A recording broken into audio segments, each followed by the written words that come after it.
Justin, you have this down, Yes. don't you? I won't go over the how to provide public comment since you don't know how to provide public comment. Hey. So we'll just jump right into it because we have some exciting work to do today. I just want to say thank you, Denise, for joining us today. Sure. I'm really excited about your input. So Okay, good. I hope I can help.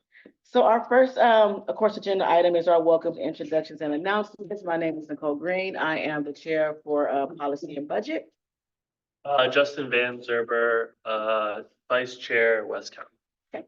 And then we'll move over to staff, Denise Zebkevich, ORJ. then to Zoom. Garyana Youngblood, also with the ORJ. Can't hear you, Michelle. Michelle, we have no voice. Bill Ray with the Office of Supervisor Candace Anderson while Michelle figures it out. Thanks, Jill. Can you guys hear me now? Ma'am. Michelle Elizondo, Program Coordinator with the ORJ. Okay, thank you. So we'll go around. Is there any announcements? Seeing none. Open up for any public comment. I don't really see any public, but Garyana, let me know. Do you see anyone? No, okay. We'll move on to the approval of our minutes from the October 27th policy and budget meeting. Yeah, I can make a motion to approve those. Justin, a motion, and I second motion. Approve it.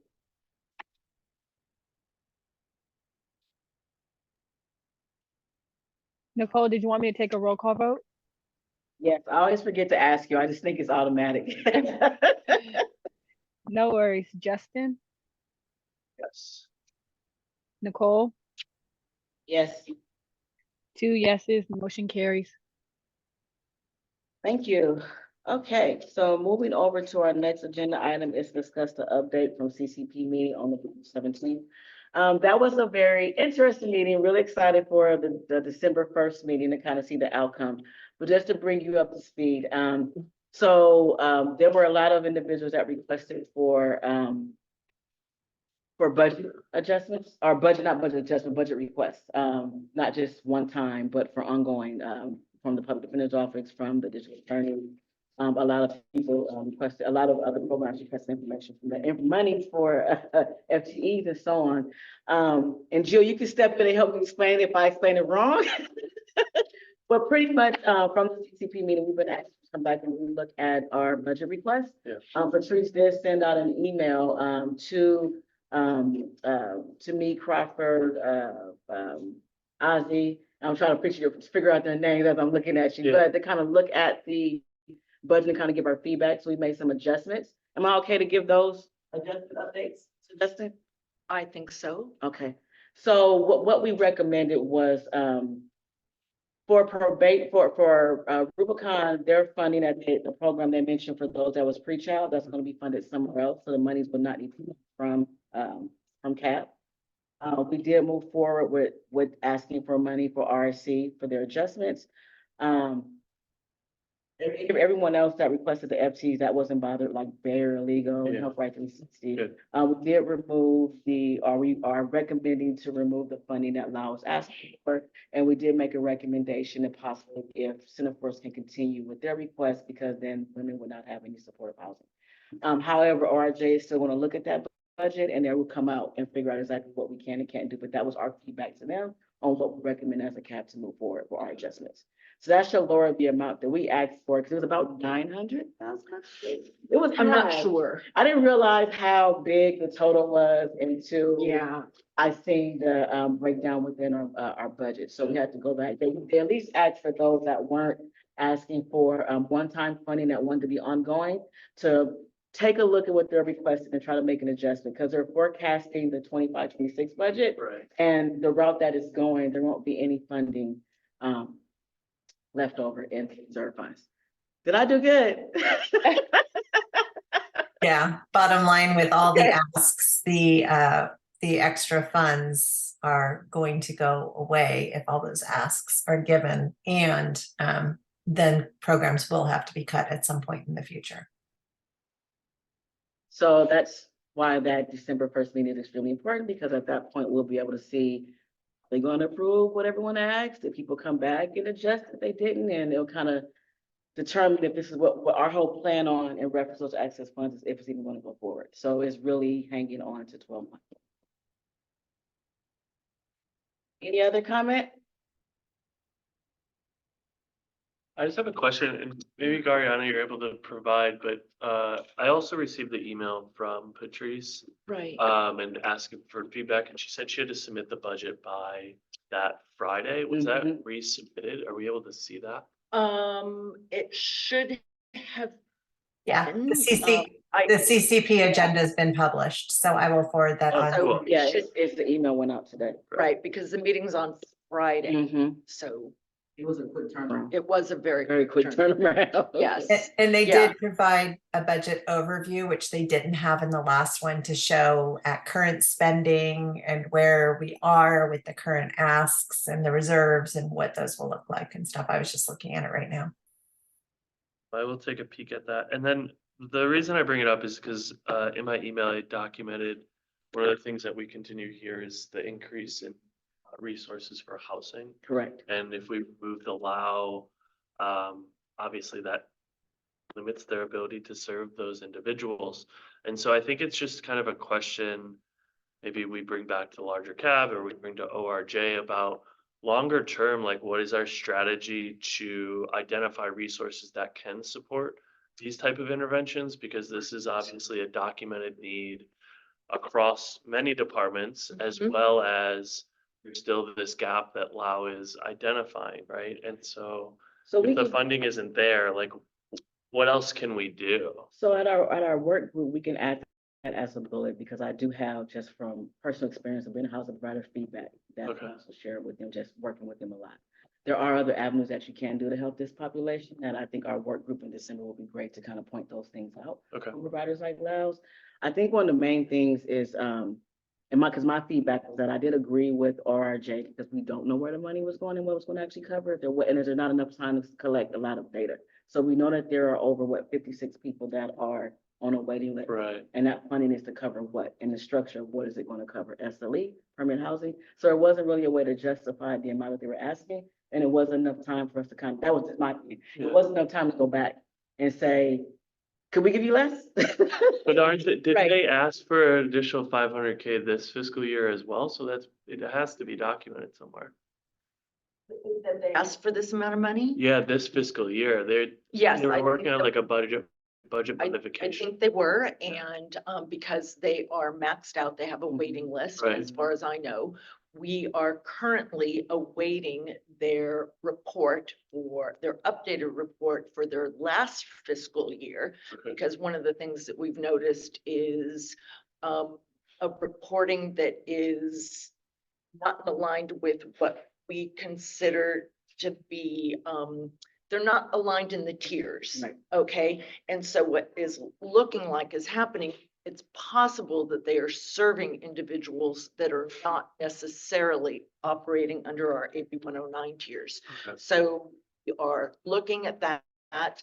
We have a meeting within the probation department on Thursday or Friday to sort of help better Understand. Yeah. navigate how probation department makes their referrals, because clearly right now, Lau is booked. Right. Individuals are getting referred to shelters, but individuals are also turning down those shelter beds. Right. So there are limited shelter beds. Yeah, There's, Lau is booked. yeah, We're trying to better understand who Lau is serving. And so there's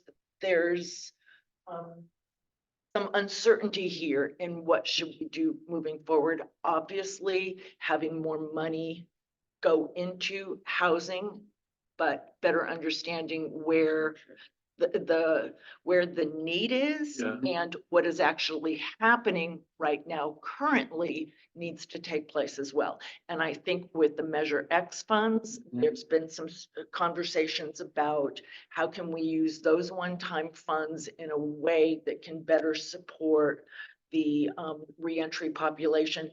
I'm just not sure Right. where those conversations are going. I know there's another special cabinet meeting tomorrow, rounding Measure X and stuff.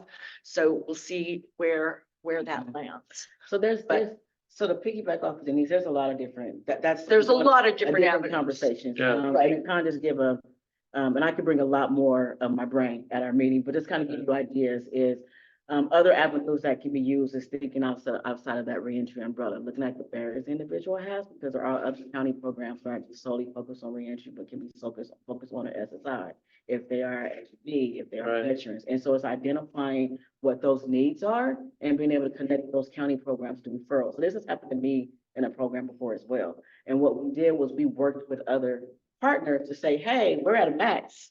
Right, I need to see if my Can we- participants qualify for your program, can I transfer them over there? So there's other, Right. it's other ways that they can, I'm not really in the mix with Laos, but Yeah, that was more information that I had the same question you did, that's why I agreed with their recommendation, because it wasn't enough. And the amount that we were asking for Yeah. was a lot, and that's the part that was taking the biggest chunk.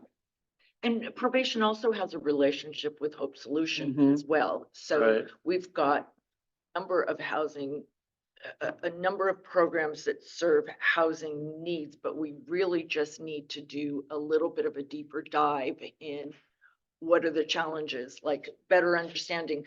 Folks don't want SLEs, Mhm. and I have heard that for several years now, and that, but yet when probation comes and say, we don't have any shelter beds, it's not, we don't, but our providers don't want, or our partners don't want them, either our Right. clients don't want them. Right. So there's a reason why we don't have them, but we need to figure out other avenues Mhm. for the Housing options. population more broadly. Yeah. Mhm. And then, as I said, understanding if Lao is already serving well over 50 people. But when I look in our database and see that 25% of those people are not our criminal justice, mhm, I need to better understand, well, then who are these people right, that Lao is serving under our contract? Should they be serving them under another Right. funding stream? I mean, I don't have a problem with them Right. serving people, Yeah. but is it appropriate for this to be under this Right. funding stream when probation has submitted this last calendar year, 140 referrals for housing just Mhm. last year alone. Mhm. And for Lao, we have our contract is for 50. yeah, So we're well below the need. So there's clearly a huge need. How just putting more money into Lao, I think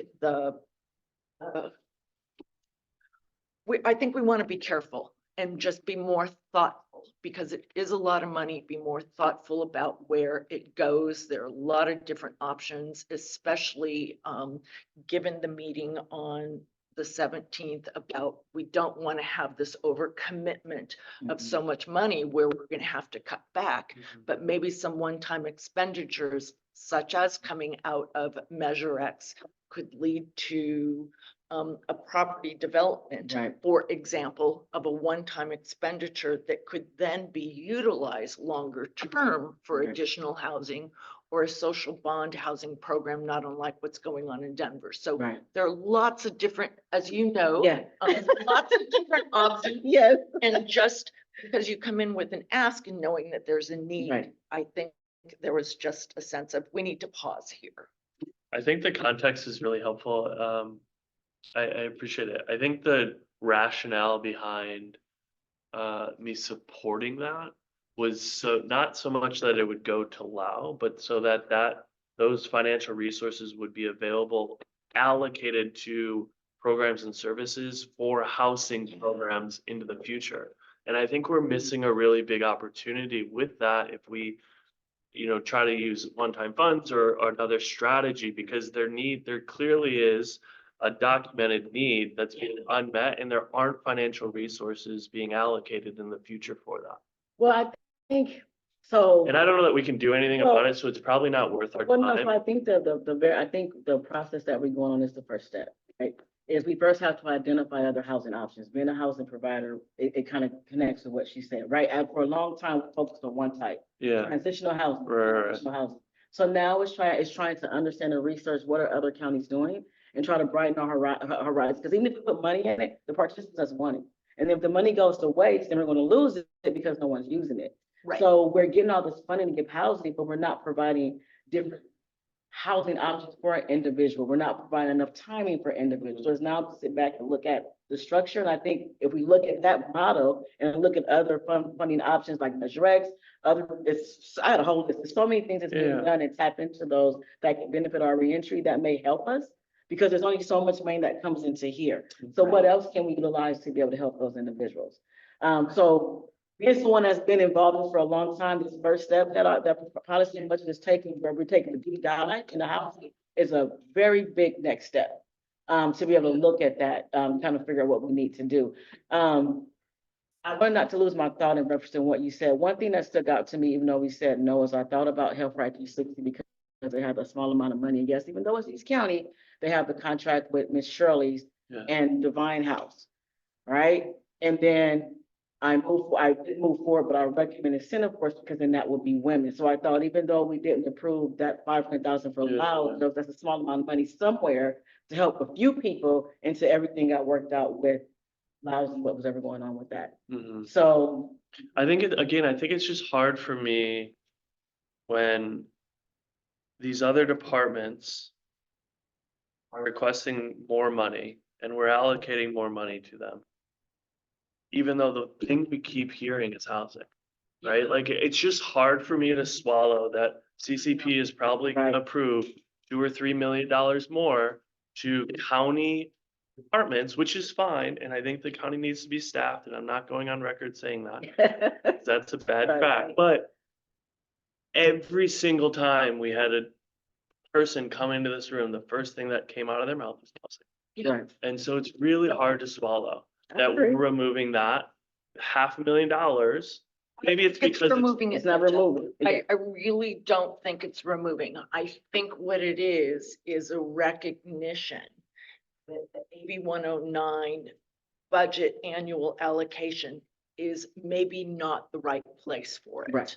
That's what we're asking, or that's where we're at, I believe, because, I mean, a couple of things. Yeah. One, there's not a lot of properties that are available for this. right, So that's a huge it's really problem limiting. right Yeah. there. It's really limiting. We can put all kinds of money into it, but if we don't have facilities to place people, furthermore, facilities where individuals can get supportive services. Yeah, Because it's not just housing. Right. Right. It's the It's, wraparound. it's the wraparound services and the supportive services. yeah, Now, other jurisdictions that have been more successful, or actually, I wouldn't say more successful, I would say on further down the trajectory of addressing this kind of issue in their community, often have either built or purchased properties right, where they can be renovated and have either hotel rooms or something along those lines where individuals get their own kind of studio-like apartments, but also with a central service desk where individuals can be checked in on and supported on a weekly basis surrounding needs. Now, as far as I know, we don't have anything like that. And that would be what the research literature, from my understanding of it, of the last, I don't know, 15 years is going. Now, that kind of program really requires a large capital investment. mhm, And that's where, and it's a large capital investment that would be primarily one time. right, And so that's where Measure X would come in surrounding this, unless you go into a social bond kind of funding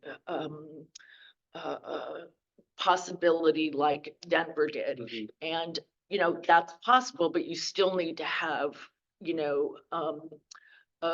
capitalists that are willing to put money into Right. that kind of stuff. So Measure X is a really good place to say, or opportunity to say, what does it cost Mhm. to purchase in our county a property like that that would be located where the greatest need is. Mhm. And then what does it cost to renovate it in a way? And then basically then all you would have would be the ongoing costs Mhm. for providers to do service. Whereas there would be, that big capital expenditure, and then it would be run by, the county. So how can we get the, I'm really glad that we're collaborating with more of the county programs such as H3 and so on. How can we collect the data from them? Because they currently have the Delta Landing. I know that was like a test run, right? Okay, So Delta. was that the project room key or Yeah, something? Delta Okay, Landing, and then the one in Antioch, and it's escaping me, but that was the whole goal of that, and that was one of the reasons why I wanted them involved, because our participants are there too, right? So it still involves the reentry population. A lot of those individuals that reside in those hotels did come from incarceration, but is looked at from going through core their process Right. and not more of our reentry process of it. So, but that's what they did. They purchased a hotel for through Project Room Key, connected with the provider to provide wraparound services, and then Antioch did their own thing. What is it called, Jill? Do you know what it's called? The one in Well, Antioch? it's the Home Key Grant Program. Room Key was the hotel Right. rooms, but Home Key was the grant program that paid for that, both Antioch and the other one. Is it? No, it's not Delta Delta Landing. Landing was in Pittsburgh, and then there's Yeah. one off of East 18th. But just the data, like what did they see? What was the barriers? What did they run into? What was, just data, it helps. But they did that tried it out. And I know the Delta Landing is still there, and the one in Antioch is there, and they, how did that work out for them? yeah, That's the question. Like, we don't have that kind of data from H3. so that's So that would be really good to have them come and report on that's the next how part I that was has going to ask been. about. And not just how did it go and what were the successes and the challenges, but also given the size of their population, what proportion of individuals are individuals returning to the community from custody, and what proportion of them of that reentry population also has other behavioral health, Right. substance use challenges that they're addressing, so that we can further our argument for more of that kind of permanent supportive housing. And see, here's the thing with, not a bad thing, but what I've learned so far. So I know that AOD have brought it up before as well, is trying to figure out a way that we're able to share our data information. So one of the key things that I've heard from H3, it's up to the individual to self-report.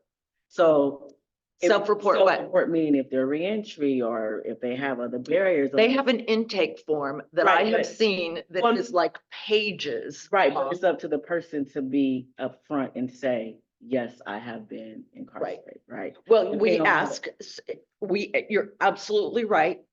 We ask, and it's a self-report, Right. whether, so what we can expect, given the population we're serving, is that we are getting an under.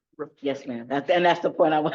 So just real Absolutely, quick, we're getting a, just a real quick point, since H3 is part of health and they're on the electronic records, and detention health is part of health and they're on the electronic records, H3 knows whether or not somebody's been incarcerated in our county before. But whether they can share that data with you is a whole different Right. issue because of HIPAA. Right. So Right. H3 is aware of it, right? It's the PIT, it's the point in time count that you're talking about, the self-reporting, those numbers. So I think H3 could probably tell you what percentage of their homeless population have touched our justice system overall. assuming that they link to DHS. And I have received. No, it has nothing to other- do with DHS, Denise. Or detention H- health service. no. So our health records go across all health services. Oh, okay, So right, okay. H3 has information that they have because they're connected to the electronic health record, as is detention health, as is, well, SUD is kind of different because that's more protected, but A lot of that, yeah. But- You know what it was, Jill? I was I wasn't thinking that big. I was thinking from I had my reentry hat on, thinking from the yes to that, and when you enter them into HMIS, I wasn't thinking as big as you did. So you actually are correct. I was thinking smaller. Yeah. So, I know speaking with like behavioral health, it does have to do with the HIPAA and what the requirements on how much they can share. Right. So until that is resolved, I mean, I feel like it's just some data that we just don't have because they can't share it. But Denise is aware that there's conversations going between health services and probation to try and figure out how we can meld that information and protect confidentiality. So on a macro and micro level, so that we can hopefully Thank you. connect those people. Well, I like that. I'm getting it. I can get it right now, but it has no identifying information. Okay, And I would say that I can't be certain that it includes the records that Jill's talking about. okay, What I know it includes is what's coming from the intake form. okay. So that's okay. going to be self-report. Right. If it includes a validation of that self-report is what Jill's talking about, I'm not certain. Okay, But I know that what I have received is the intake okay. data I'm and, just- and no names. But I So mean, I I'm know just nothing. excited that you all are getting the data. I mean, this is big steps. Well, there's a lot of steps. Sorry, Jill. Forward. But we're working on this, right, Denise? That's something that we're working. Trying. We're I trying. know you feel like my dog's barking. But the bottom line is, at the end of the day, at some point in time in the future, we will have a resolution and we will be able to meld the data in some form or fashion. So it's in the future. Appreciate that. Thank you. And, Okay. I think the thing is that for as long as I've been in my role, the issues are the same. Right. Nothing has changed.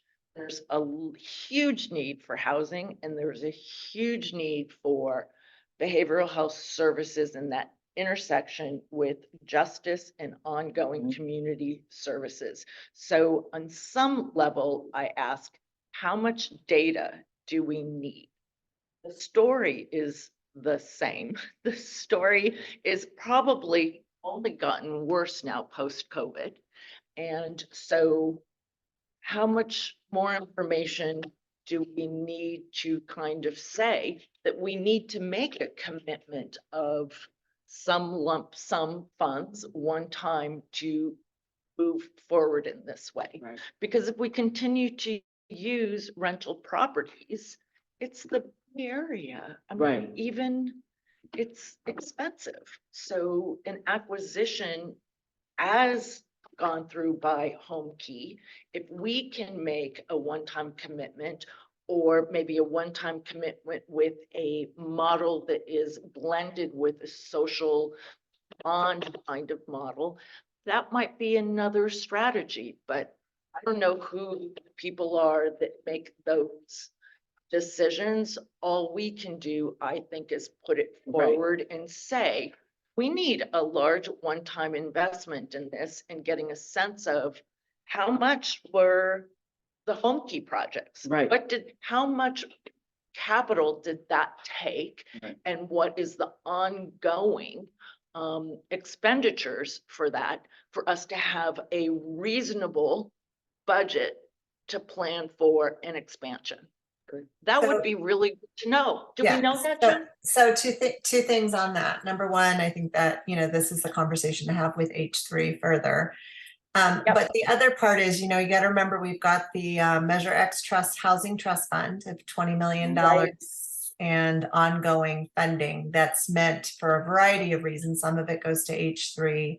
Part of that process was a whole very robust community input session. And I know because I was in several of those meetings speaking of the need for reentry, for different types of housing for the reentry population. And so they're very well aware of that. And so I think it would be important to have conversations. We do have lots of other funding through HUD, that a variety of housing that goes through H3. We also have behavioral health housing, which you guys have spoken, I think, to Marie Scannell. And on top of that, H3 has a couple of capital projects providing permanent supportive housing that's already on starting up. The construction and everything is already rolling, one in San Pablo. And then Oh, great. I can't remember how many units. I want to say like, I don't know, somewhere in the 50 or something. I might be wrong. I might be just confusing it with something else. But there are a lot of projects going, and we're looking at, it's always good to use county or government owned property to do something like this. It makes it a lot easier. And then we also have to remember that CalAIM is coming, and part of CalAIM is housing resources. Right. So I think there's a variety of things in play.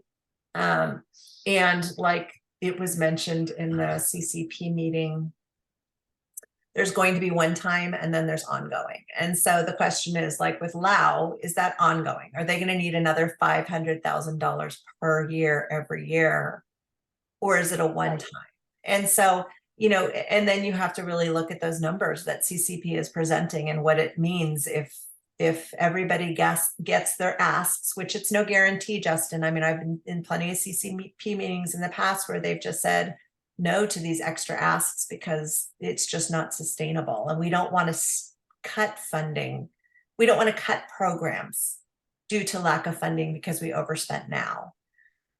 And so I think that there's going to be a very big discussion. I would hope there's going to be a very big discussion at the next CCP meeting. So anyway. And I think too, the other part of it from our end, and particularly mine, is ensuring that the funds that we're putting forward to Lao are serving our most vulnerable reentry population, and not so individuals that are high risk or moderate risk that are on one of our tiers, and still unpacking what is that 25% of the individuals that are getting services, who are they? Right. And, is that some other kind of need that we're not aware of? And if that's true, I really want to know more. But if it's also a group of individuals that we would expect to be served in another domain or another funding stream, then I would like to know that too, to make sure that AB 109 dollars and our dollars dedicated to the most vulnerable individuals returning to the community are getting services, as opposed to individuals that are more likely to make numbers look good, Right. so to speak. Correct. So, and I'm not, and by the way, I am not saying that's happening, Right. but I do want to do a little bit more of a deeper dive and understand what's happening. Right. And, I mean, I just wanted to piggyback off of you and Jill. I mean, you made one good point when you said, how are we going to continue to collect data? And I think for me, my mindset kind of changed towards what Jill just said, where I had to understand that there are different conversations about funding that actually benefit our population, and making sure that someone is there to speak on behalf of just impacted, to make sure that whatever is being created, that they keep in mind that some of those individuals have barriers and have been incarcerated or AOD behavior, whatever it may be, and make sure that, or not make sure, but recommend space for our population. right. That there is some type of housing or a certain number of whatever it is placed aside just for them. Right. But being at those tables, I can say for the past year, there is just so much different some money and programs that outside of our umbrella that are having conversations that we need to be at to make sure they don't forget about our population, because they are interacting with them. So, And I could not agree more with you, Nicole. I absolutely could not. My concern has always been that, how would I say this? The population that we serve in a hierarchy list of needs, and a hierarchy list of what the community, and I use that loosely, would see as worthy. I mean, these are all such loaded words and such a loaded conversation here, but I believe that the reentry population, unless there is a contract in place that sort of says we have this number of rooms dedicated for Mhm. this. When it comes to identifying low-income seniors that need supportive housing and stuff like that, they're gonna get first. That, women and children, families, they all get.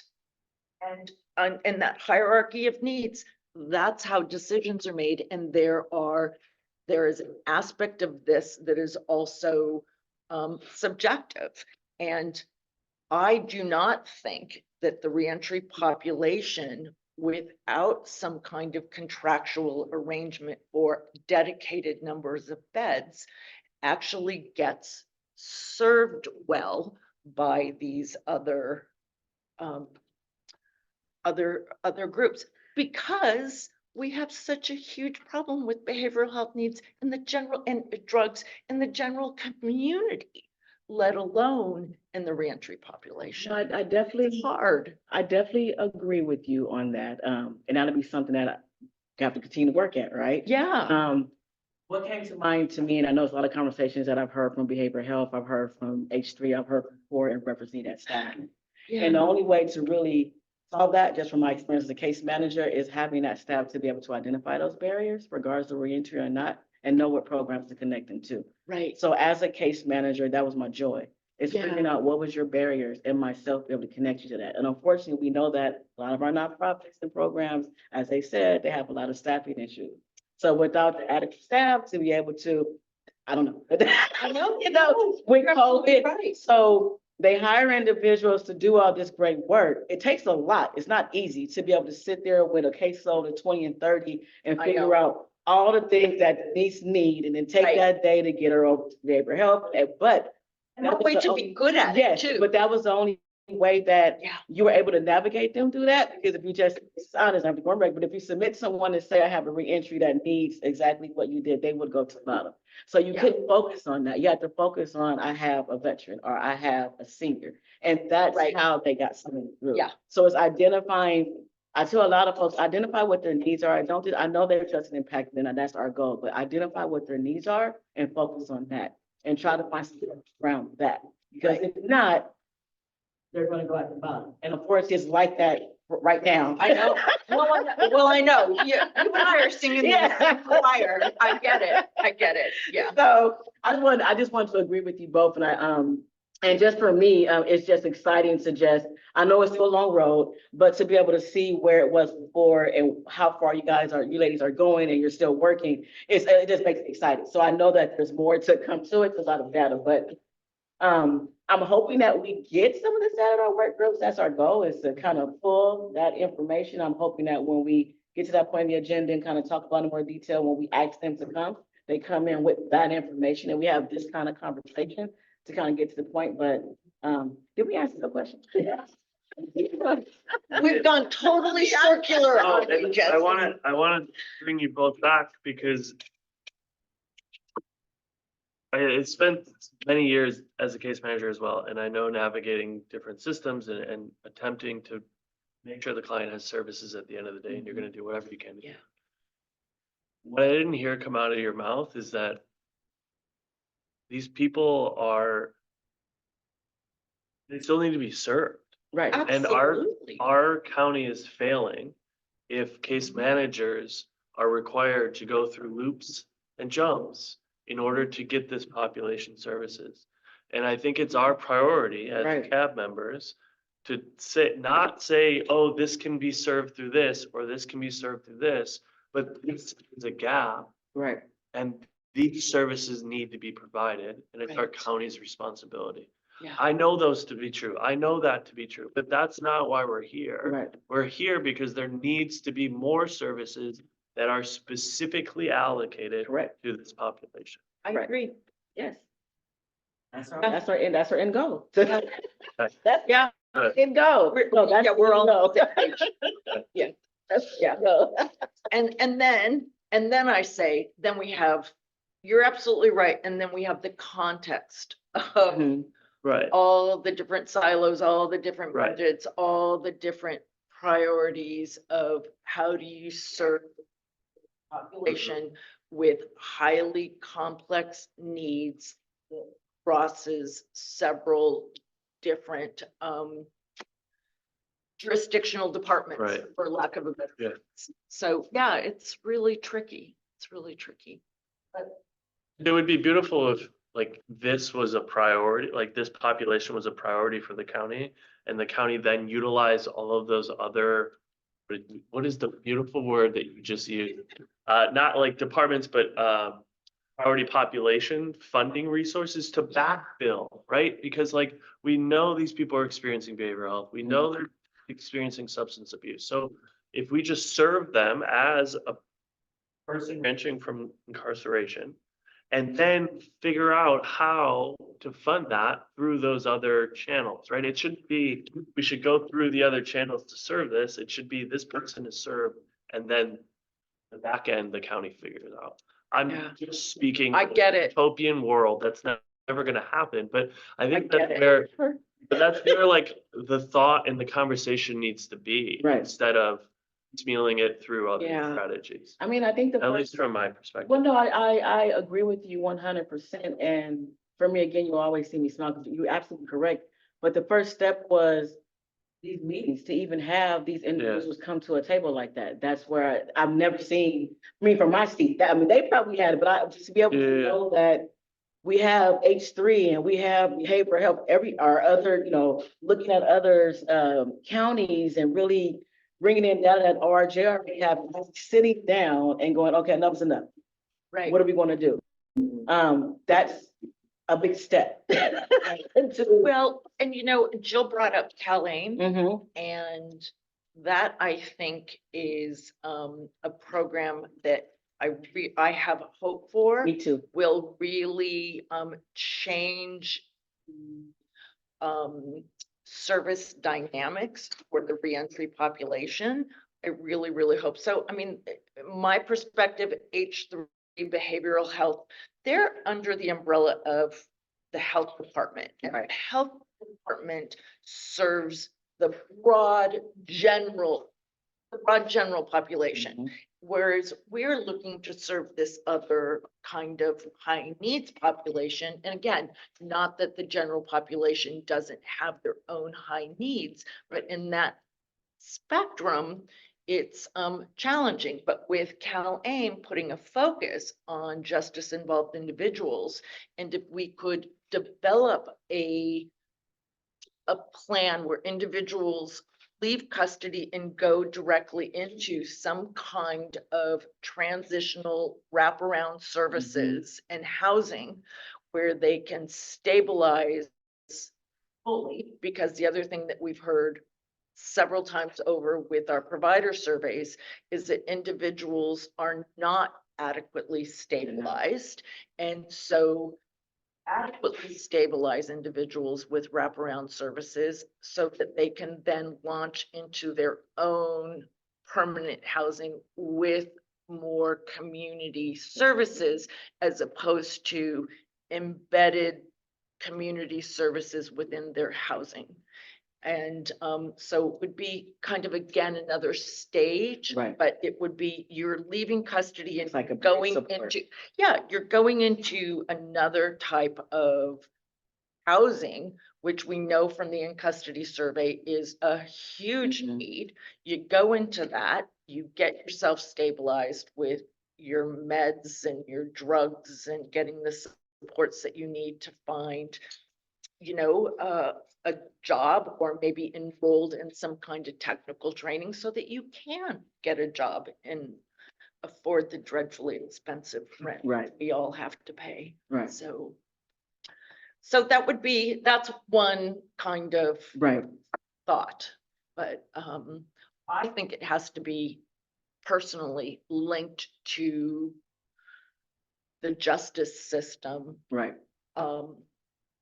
so that we can ensure that the reentry population doesn't get muddled so much with the general population. Right. Again, I go to that same place of the reentry population, given the needs. And there was a research and evaluation manager with H3 that I am still quite good friends with. And, you know, the problem is that there's also in Contra Costa County, there's a very large and rapidly growing aging population.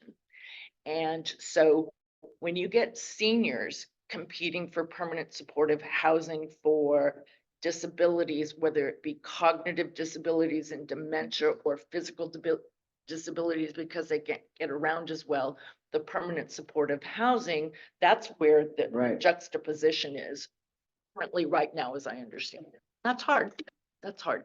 I don't want to be, and as I said to her, I want to be the person making that decision. That's terrible. Right, right. That's terrible Right. position to be in. But you're absolutely right. We have this huge unmet need, whether it's a bunch of seniors and I'm right in the corner catching up there. Yeah. You know, where do we, how do we make those decisions? Mhm. So if we've gotten funds that come through CalAIM and that are seeking to make that a priority, I'm all over it. We just have to come up with ideas to put forward. And if we know, you know, one of the other things that Jill said, Jill, I'm leapfrogging off of you repeatedly here, is do we know what our current structures that the county owns that might be potential sites for this kind of home key development? So, not to kind of jump, but I'll go over to, because that kind of goes into what. Sorry, Nicole. No, it's okay, 'cause I know that um, we're already doing that part, so I didn't want to miss it. So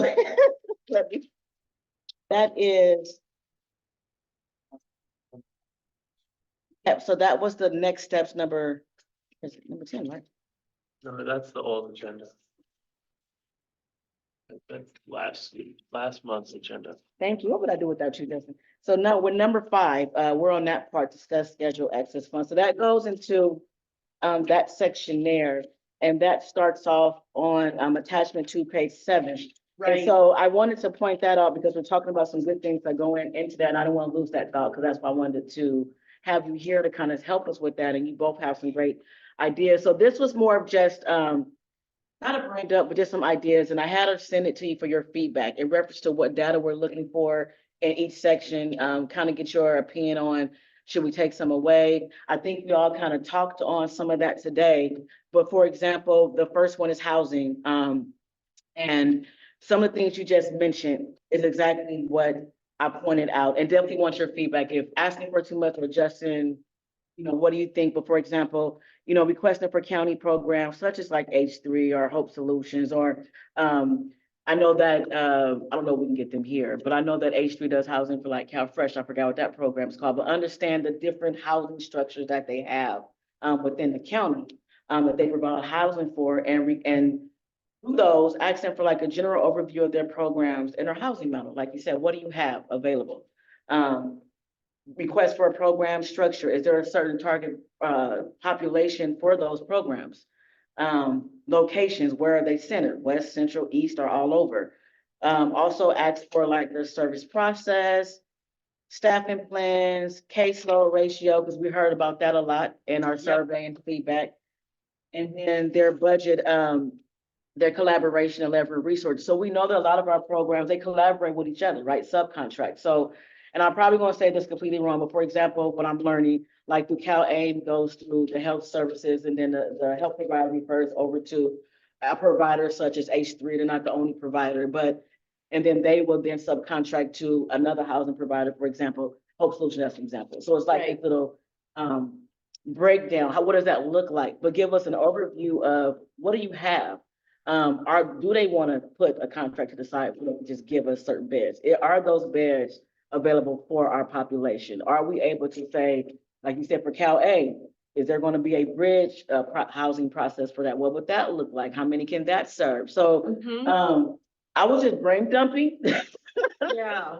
some key points, and then want to kind of talk it out with you on what are your thoughts? Is it too much? Also, is that something that, you know, the fact that you've done these workshops before, is this realistic in reference to what we're asking for? I want to make sure that with these work groups, we get to the point, not just a conversation at the end and gets nowhere. So how do we make sure that we're on task, that we know exactly what we're asking for, that we're collecting the proper data that we can then bring back to you guys to put together for us? So to make sure that we can look at this and figure out what, like you said, what housing needs are better, be able to Yeah. pull up that data Before we together. collect your feedback, can I interject? Oh, yes, Yes. please. Please. Thank you. This is incredible. I think I totally align with the amount of detail here and like the intent behind trying to really understand the countywide picture of these different benefits or different categories. I think I'm struggling to see how we're gonna come to an answer with this approach. Because what the North Star for me right now is like with this is trying to make the most educated recommendation we can to Correct, support these populations correct, with $50 million. correct, We have a limited amount of time correct. and we have county departments that are strapped for time and energy as well. Correct. I think for me, it's like trying to hypothesize what is the best use of our time, because it feels like we've had a lot of this information already No, we provided. didn't get it. What do you mean? We have not dug this deep. They have not provided. We asked for it for the housing. We never got it. So at our previous meeting, we asked them for a breakdown of the actual programs and structures. We asked behavioral health and we asked H3. We still didn't get it. So what's the end? So why? So I don't know yet. Because so then why do you think that presenting it this way is gonna change their behavior? it could have been because it wasn't asked again. I'm not sure. I mean, since then, we've had ambassador meetings, we've talked to them, we've had offsite meetings, and they're very excited about the work groups. Yeah. So I believe that they will provide it this time because they know that the work groups are coming.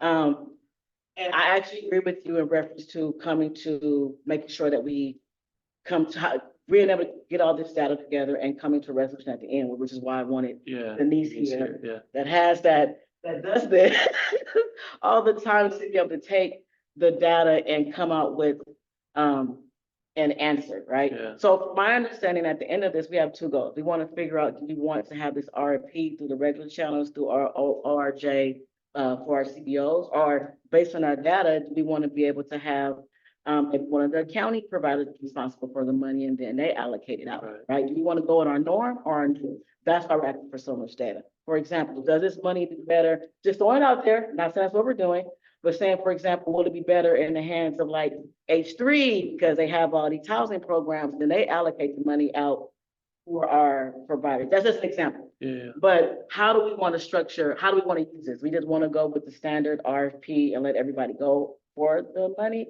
Or, I mean, that's the resolution. So I'm not sure. I'll be honest, I had the same question is, am I asking for too much? Are we going to go into a circle? But I want to just ensure that when we figure out how this money is going to be used, we're not doing the same thing over again because we know if there's a problem. So how do we make sure? That's why it was so detailed. Maybe. So then I think for me then, maybe it's ahead of these meetings, we are requesting the specifics that you want.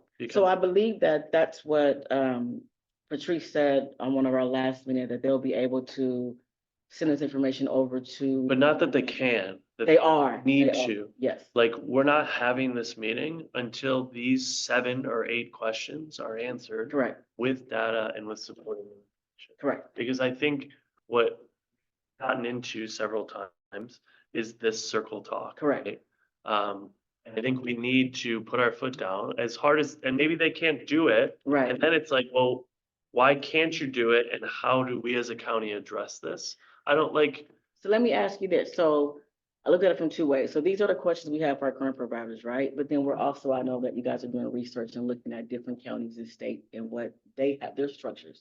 Being able to look at that information as well, right? Right, and well, let me just take Sorry, a step Denise. back because my initial reaction to this is just like Justin's. Okay, This is great. we've been trying to get this information for a while. It changes all the time. Yeah. There's, and we don't ever get anything consistently. Okay. There's a process that goes through the VI SPDAP when you put people through H3. And the reality is that the population we're serving is best served through a housing first model. There is research all over the US and Canada that speaks to a housing first model. And housing first not being, we put you in housing Right. only first. Right. Housing first With being Correct. everything. That's the part that's our missing. county calls permanent supportive housing Is is housing housing first. Correct. first, okay? We have, the last time before my friend in H3 left, there was a queue for permanent supportive housing that was well over 1,100 people that didn't even include the reentry population, because the reentry population doesn't qualify because of HUD guidelines. Okay, so I kind of want to say, and why do we care about all this other stuff? Our population doesn't really fit into this model. Yes, we need some of these things, but why not think outside the box? Instead of trying to fit into existing infrastructure and compete with the general population, why not think in a different way that could be, and given the amount of money, it would Right. have to be RFP'd out Mhm. to say, hey, this county has a need for permanent supportive housing for 50 to 100 people a year, let's say, and tell us how you're going to do that Right. for the reentry population. Right. So I definitely agree with that, and I'm definitely open to all the suggestions. I think for me, why I went back to that was just my own experience. So I we know. can say that I do believe that we should create our own. I do, but and this is my personal opinion. One of my biggest things is I always felt like we're siloed. We are. We are. But one of the key things that I'll be honest, I've been able to prove as a case manager is they did qualify, is learning how they qualified. So for me, I want to know your program, because once I know your program, your qualifications, half of our population do qualify. Yeah. They do. Yeah. So as a case manager, the only way that I was able to house my clients was to identify these programs, understand how they work, and help them apply for and got them in. Because they do qualify, it just depends on what your background was. So, Right. and two, the county was able to do what you said. So we can present this and put out the RFP, which I think we should, because we got to solve it now, right? But long run is, there's other assistance out there. How long is that program going to be able to help them? One of the other issues we ran into, the Right. programs were not long enough. So if we do Exactly. the program is 12 months, we're gonna be back at square one. If you want Right. to know what happened when I had the house when I was 12 months, I had to go back to the same county programs and figure out how to get them in there. So even if they can't provide it now, they need to, because at the end of the day, our clients are going to get referred to them at the end of the day. And that's the only way as a provider that we've been able to help them. After the 12 months in the SLE, where do we go?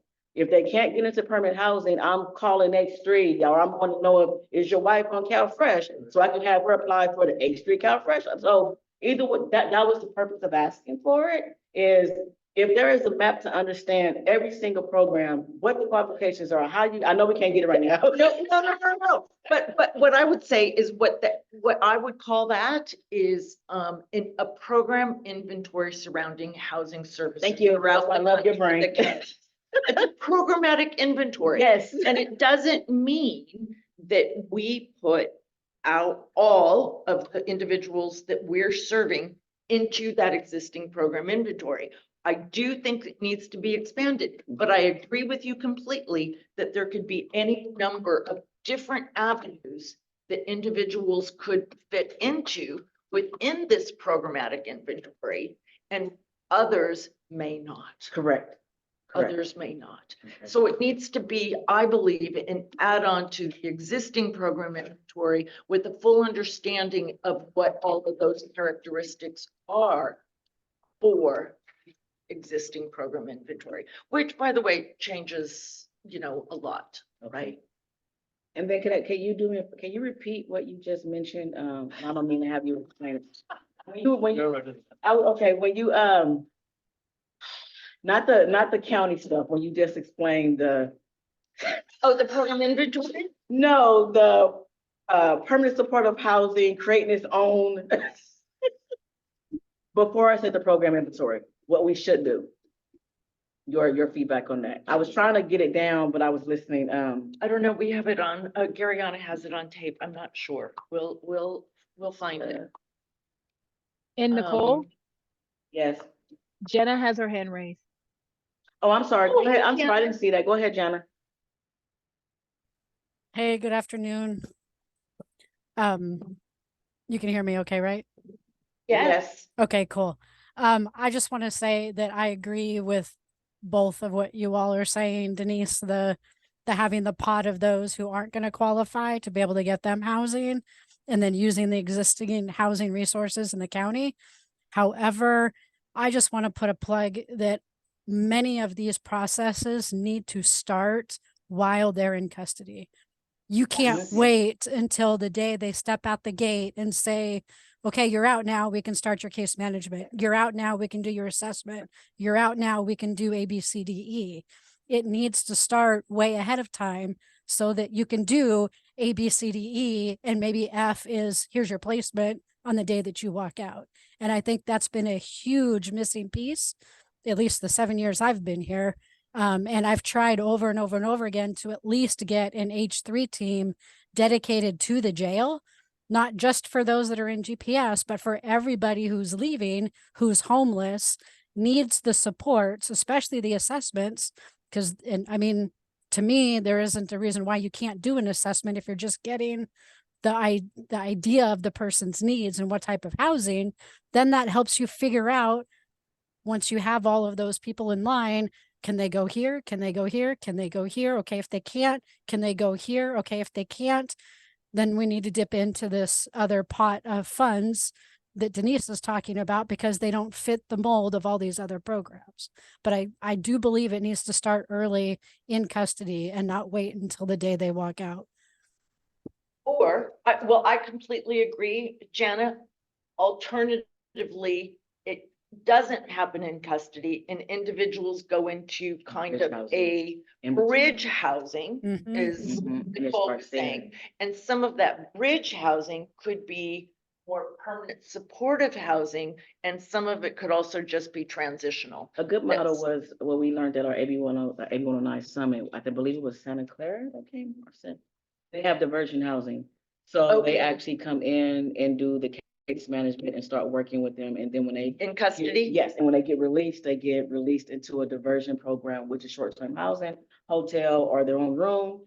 And then at that point, all the providers will then come meet them there so that they can then at that point push out. So for example, Laos will come there, Health Right, whatever, and then they would sign up with them there. And then before their last date, they would then transition to the next program. But they would get employment. The caveat about that is they get employment through Goodwill while they're in a diversion Right. program, and they have the short-term housing, and then they can transition over to more long-term. But it helps that gap between the release and when they get enrolled. And there's like, I believe, and Johnny can Right. confirm, I think there's like a 2 or 3 week gap before, and we lose them. If it's not immediate, we Absolutely. lose them. So Absolutely. Well, and that 2 to 3 weeks is the most vulnerable Sure. time for all kinds of other crises. let me ask you all this. So again, what I put on here was just where things that I wanted to know, and even if it's something that we can't collect at this particular moment, it could be things that when we look at our what is it called? Our work thing. Our work plan? 2024, Yeah, we things that we start can to- put. So make sure our time is used properly. Let's figure out what our goals are going to be for each one of these work groups. And I really I like the way that you did the one that we just did at Rise.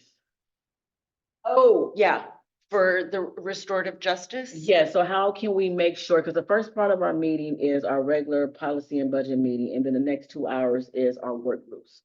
So we need to figure out what our points are gonna be, what are we gonna ask for these providers to come here, so it's just not a run-on conversation. What are our data points that we're gonna collect? Is it, what is our goal? Like you just said, what do we wanna do? If this is not something that, because I want it to be something we all agree on, and I appreciate both your feedback, because I did a brain dump, that maybe what I'm thinking about is too much, and can we shorten it down? And if that's the case, how we want that to look?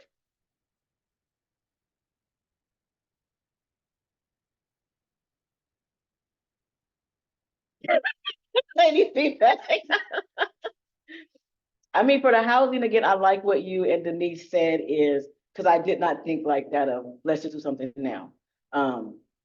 My thing is, if we just throw, I asked this question, if we put an RFP out there for those that just now want to come to the table, like the more small, because one of the key things that we've heard is the smaller mom and pops that want to finally have an opportunity to provide these services. If we throw that RFP out there, are they going to have a chance against the bigger? Well, let me just say, small mom and pop shops do not do permanent supportive housing. It's too robust. It's, you need social workers, you need psychiatrists, you need psychiatric Right. nurses, you need all of, this is not. But they could be a mom and pop. subcontractor. Right. of Yeah. permanent. Well, actually, I would jump in on that and just say, we do have housing models where you have a non-development housing developer who provides the housing and then they contract with an agency who provides all those wrap services. So there are plenty of models out there that you don't, mom and pop doesn't necessarily have to have those as long as they have access to those services. Have a, Correct. right. I think kind of building off of that, so we believe that the county departments and community providers have the answer, or like have ideas on how to better serve our population. It's kind of a rhetorical question. No, you don't think so? I mean, no, because. Like, do we trust them? Well, my personal opinion, no, because they're still focusing on how to just help the homeless in general. So, Like but if we ask them, like, what, I want their opinion. I think I'm getting to the point of like, can we just make it really simple where it's like, we know we have this money. Mhm. What would you do and how much money would you need? And we have them come to us, and boys, With a plan of showing that. yeah, Well, that's an RFP, but not in an RFP form. right?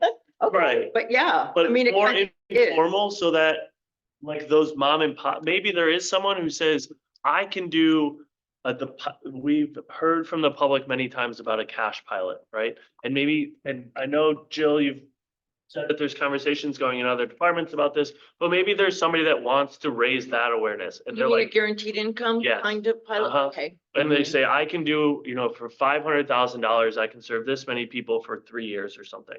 Or somebody else come, like, I think there's innovative approaches like you were alluding to, that if we just go and ask for data and what's been done, we're not gonna have those conversations. Okay. But if we invite people to say, hey, we want to talk about housing and we have $15 million, what would you do with it? Okay. I don't know. I mean, I like that it's I do simplified. I too. like, But I think the other thing is what Oh, are you sorry, trying Jill. to solve? Are you trying to solve the housing and income problem? Or are you trying to get individuals with behavioral health and addiction problems stabilized with housing it's so two, that they can go on to earn an income to have their own house? So what's the path? so it's two parts. So the first one, that's housing, is just more generalized. That's not focused just on behavioral health. Behavioral health have their own meeting in January where we can, because it's, I know it should be all together, but in a sense, it's kind of separate because of what their needs are. So we separated behavioral health from housing. We invited them to Okay. come because they talk about, But you're talking behavioral health unit being health services behavioral health, unit, right?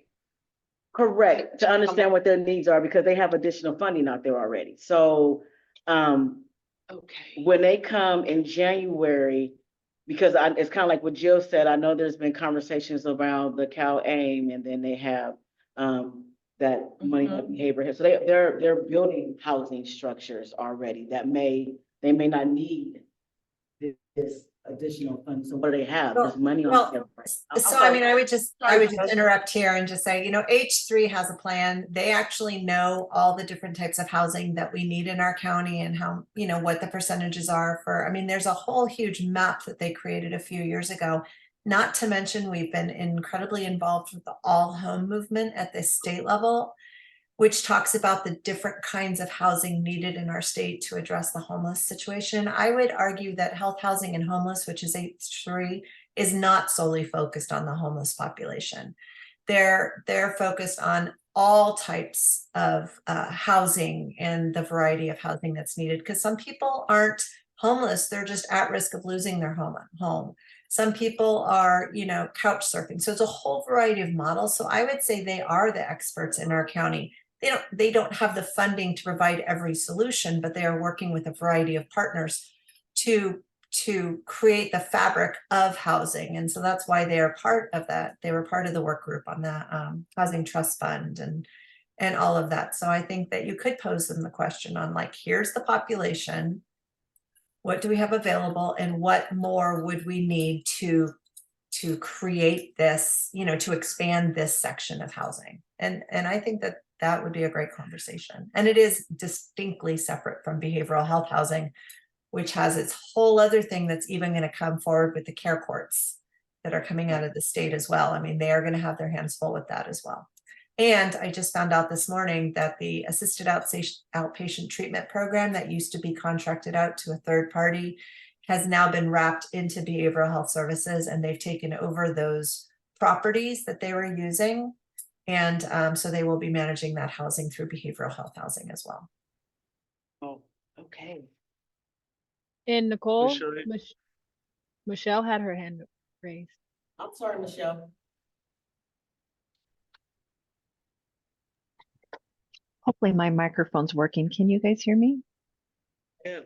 Okay, wonderful.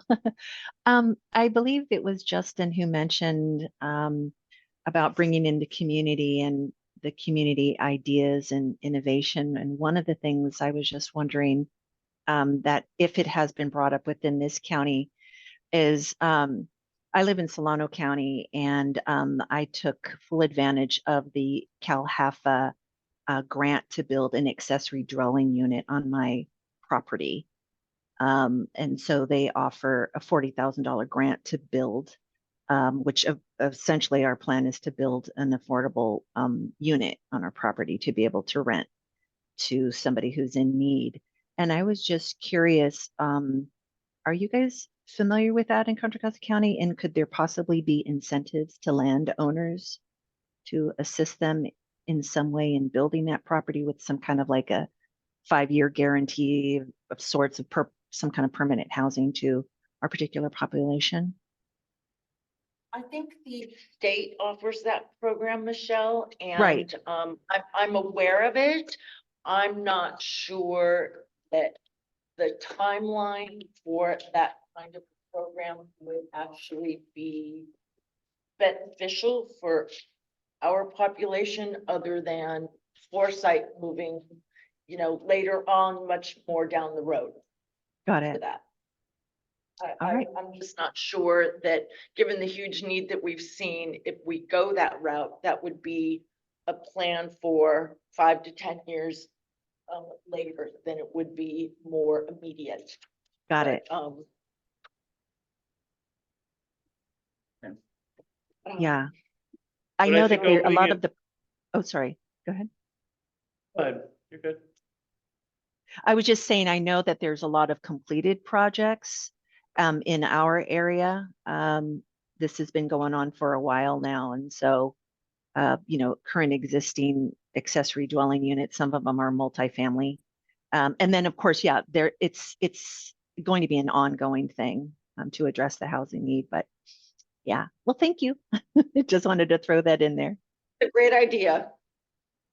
And I think broadening the question allow for kind of creative solutions like that to be Yeah. brought up and Mhm. discussed. So you want to stick to just send that out and have them come with information? I mean, I want to be able to No, simplify. I want to read things before we get into the room. I think the biggest thing that I've taken away from the past 6 months is we're coming into this space without doing any of our homework. Right. And I think that has led to like circle talking and just, I think it's also the amount of time that we get it as well. It's hard to kind of navigate back and forth and share information, and that's Yeah. the hard part. And trying to do the research before we actually walk in here was one of, I won't say fears, but one of the key concerns that I had is I wanted to make sure that we didn't have the back and forth conversation, that we had a room for everyone to be creative, to come up with ideas, because that's the purpose of it, and really be able to come to some kind of conclusion at the very end. And having that fear of it just being a talking point, and we don't want that. It needs to be successful to bring back to CCP with a resolution. So, I guess the question will be the timing on sending out that question, getting it back, and in time for us to be able to have review time. and before we get there, because I'm with you, do you think that the ORJ might have some institutional knowledge on how to better frame that question? I think like right now it's really broad, but you were Right. talking like, that's an RFP, and like, while it is a RFP, we want it to be. Well, you know, really good question, because one of the things I was gonna ask you is, what is the goal? Yeah. What is the primary objective here? Because if we knew that, then we could more easily be focused and attached to stay. Because right now, the goal is set a special meeting each month for recommendation to gather data and determine the funding allocation. That's the goal, but what is the programmatic goal here? So based on each individual area is to, for example, with housing, is to figure out the current structure, looking at the model we have now and getting what we know the model we have now, but figuring out what is the next, what's the best recommendation on our housing, for example, what we need. I don't even think it's that though, Nicole. I think it's, how do we spend these 15 million? So the overall question, Right. yes, well, I heard, so the overall question was exactly what she said, determine the funding allocation recommendations, right? It's at the very end, so it's to determine the funding allocations that were recommended, determine how the funding is going to be allocated, and determine recommended program models and design. So the goal is for each individual section, housing, behavioral health, employment, and post-security release, was to determine, get feedback from our work and to recommend a new program design. Initially, it was looking at our existing and recommending a new, maybe add on to our existing, but after listening to you guys today, maybe it's not focusing so much on what's here and recommending a design on what's new. And recommending new program designs probably. The only thing I would add to that is I don't know, and maybe but we don't necessarily have to make recommendations on all 4 of these, right? The part of the working group that I was understanding is that we wanted to gather this information to see how to allocate these funds and not necessarily. CCP approved all 4. I hear you on the approval. I'm saying that we don't necessarily have to spend $15 million in each of the 4, right? But actually, if you have a really good design, if you have a really gonna have all- thoughtful design, it's gonna touch on everything. Exactly. Because I can immediately think of a design that would touch on everything. Yeah. And I would also say, rather than allocating funds, I would say find priorities. And I agree. suggest Right. funding go toward those priorities, because number one, I'm not sure you're gonna have 15 million. And number two, the Board of Supervisors make allocations, and we've been dealing with this with Measure X, where they really want to talk money, and it's really about priorities. And then finally, I would just say is, you're making suggestions on how to improve things for this population, and all of the funding won't necessarily be out of AB 109. There's other funding opportunities for really, really good ideas. So you might want to think more Awesome. along of priorities versus dollars. That's really helpful. Thank you, Joe.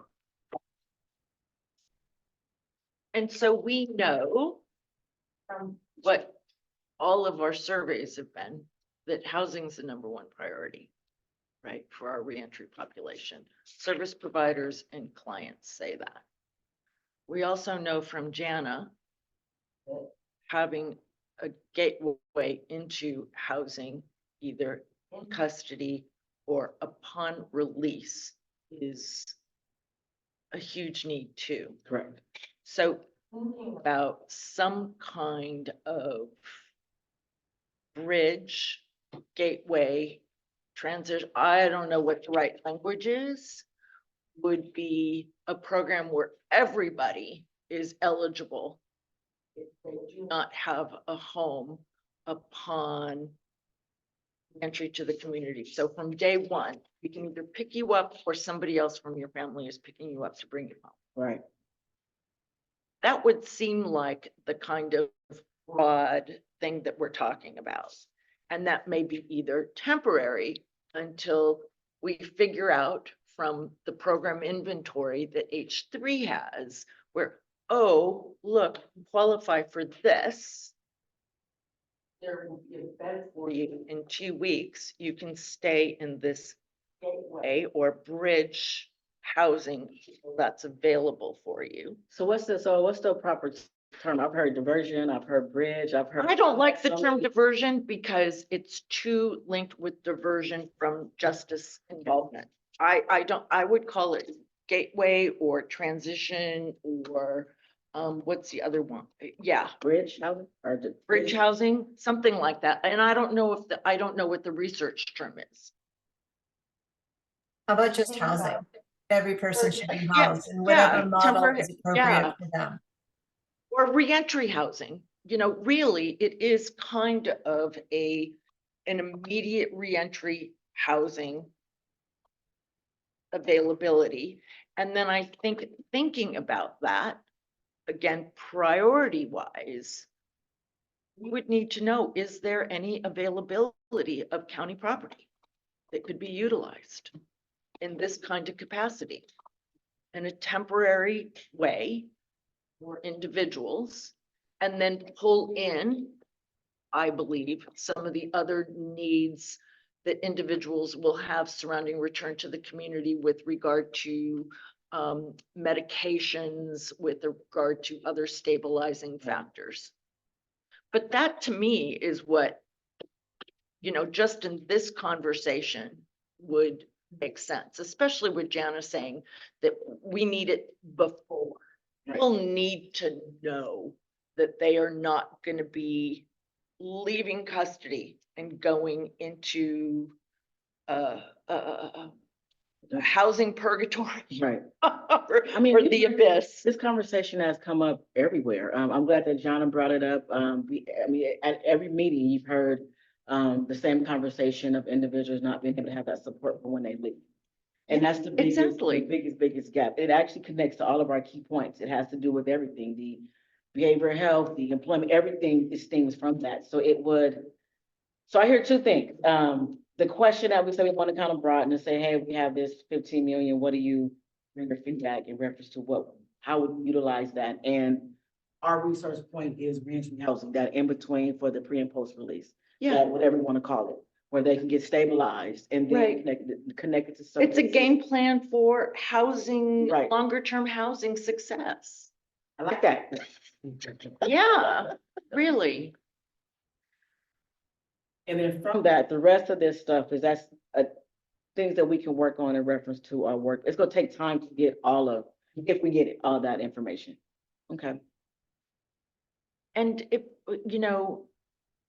Jill, I'm not sure who the contact would Sounds- be sounds- for, Are we, who's developing I the just don't program know how we're- inventory in H3. It would be really know where good they to, get that be able to reach out to them. The other departments. Which isn't encompassing. Employment. Christy Saxton would be the one to reach out to, and she would assign any Okay. of the we staff. have $15 million. Okay, thanks. We have these for recommendations. We want you to come present on how. So But what do we want them to answer? here's the thing. So you are correct. So when it comes to housing, yes, behavioral health. Cause like Yeah. what would be helpful for you to consume?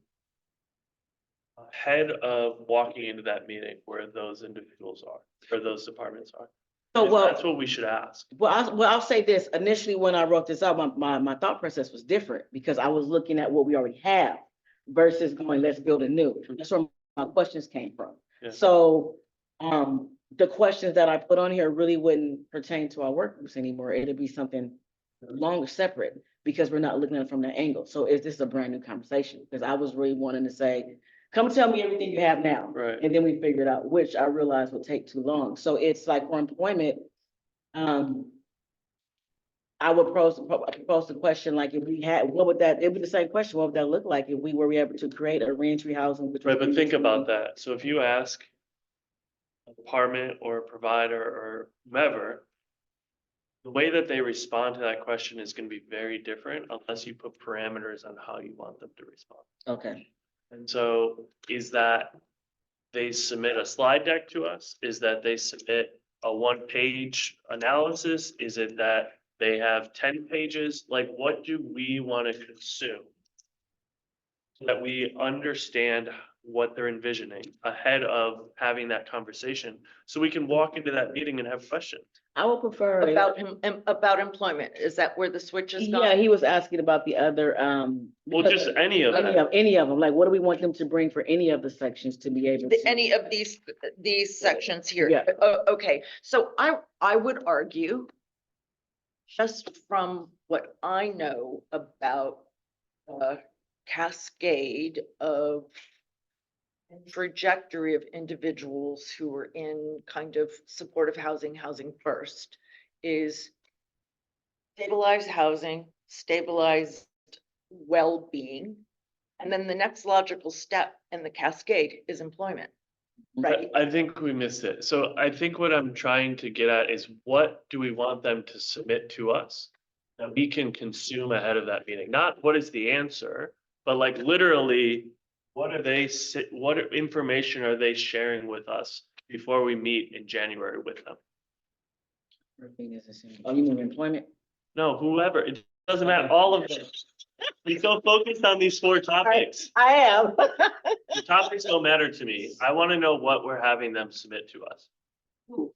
Whoever is going to be responding to these questions.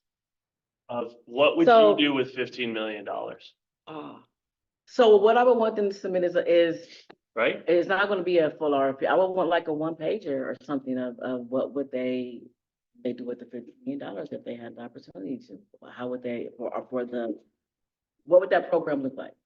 And who are you gonna distribute this That's- to? oh, And that was who are- my- So, I'm not sure that makes sense. right, no, so again, So here's. it does make sense, because you're asking them, what would they spend this money for to address recidivism in the reentry population? So each individual agency, right? H3, we all Yes. know housing first model is like, get these people housed, because if they don't have housing, they're gonna recidivate, right? So what kind of housing? Employment and Human Services, Workforce Development Board, whatever it is, whichever category, what could they provide more of to address? They all know, right? Got it. So you're talking our existing county agency? Correct. Okay, got it. Okay. Okay. Sorry if I was unable to explain. that. No, that's okay. I have been out of this, and so, Yeah, she Open to answered. another approach. I mean, if there's.